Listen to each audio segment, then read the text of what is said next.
GoKaruna-NIDHI Part-09 Section 1 General Considerations GOKARUNA-NIDHI Sabha, the Society for the Protection of Cow, Farming and the like.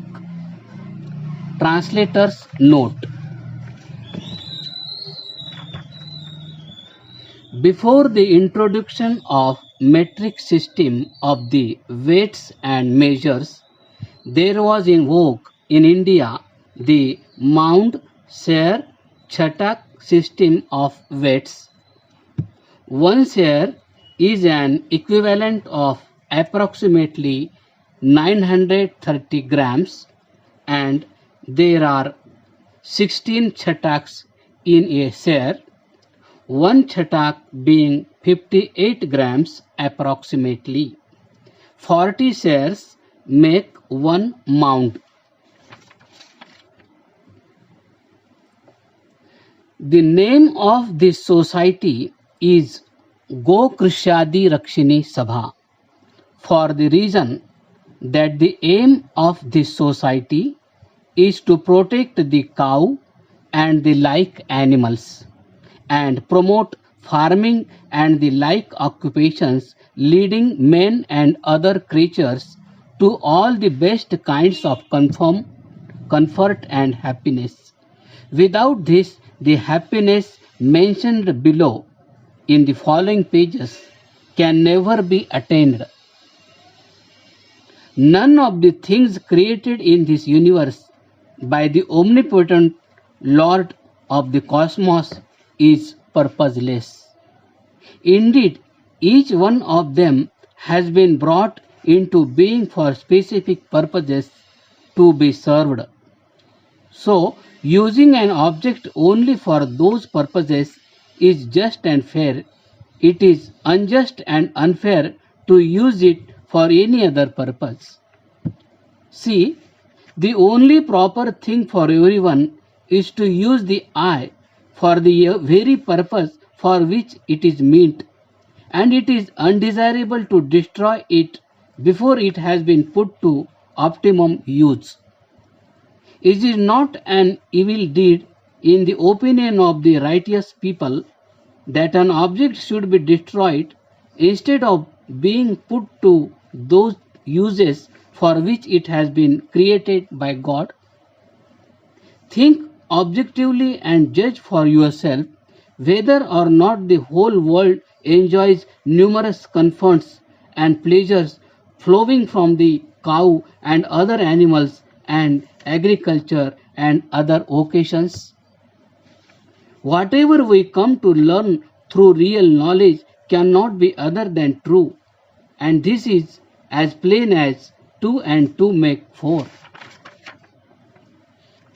If one cow yields a minimum of 2 shares, that is 930 grams of milk, and another 20 shares, there can be no doubt that on an average of each cow will be yielding 11 shares of milk.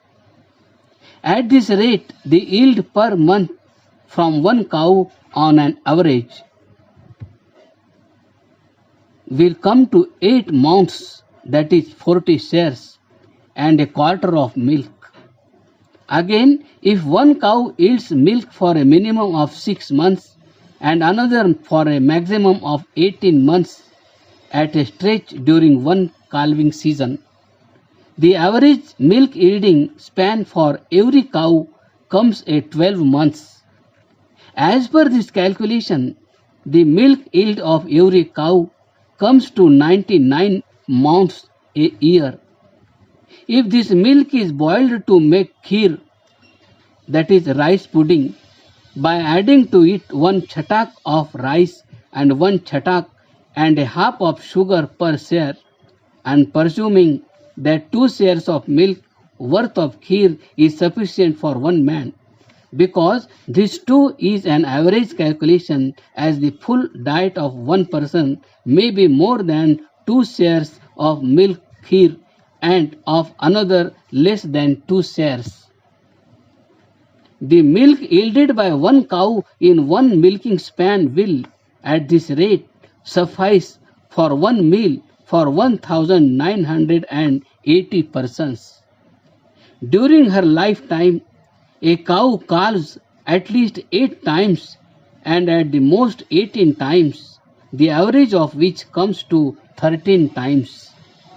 Calculated thus, a cow during her lifetime can feed on her milk alone 25,740 men once to their heart's content.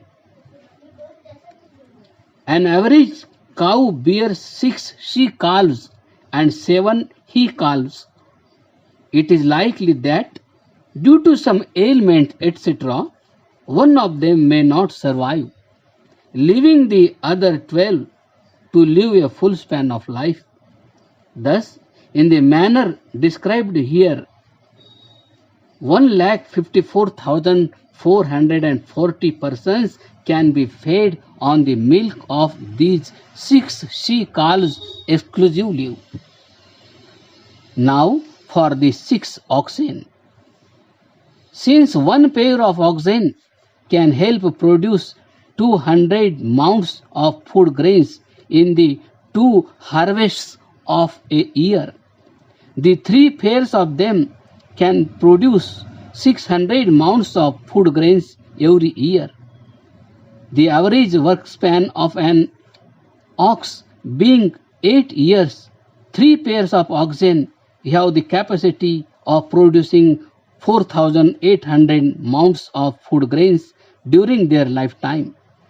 If one man's intake of food grains is, say, 3/4 of a share, 2,56,000 people can have one full meal on 4,800 mounds. If the milk and the food grains are taken together, these can feed and sustain 4,10,440 people for one full meal. If the progeny of these 6 cows were also to be taken into account, innumerably large number of people could be fed.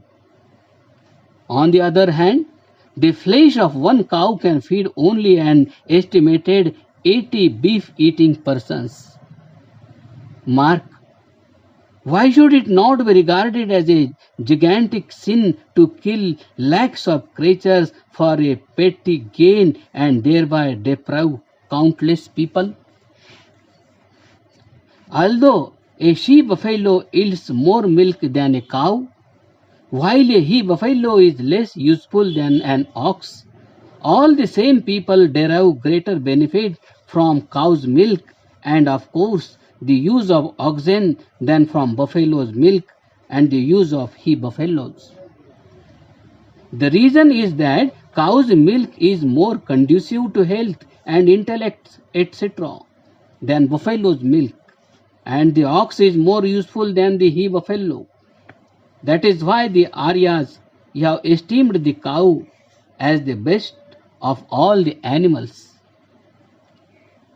Although a she-camel yields more milk than a cow or a she-buffalo, its milk is not so good as that of the other two.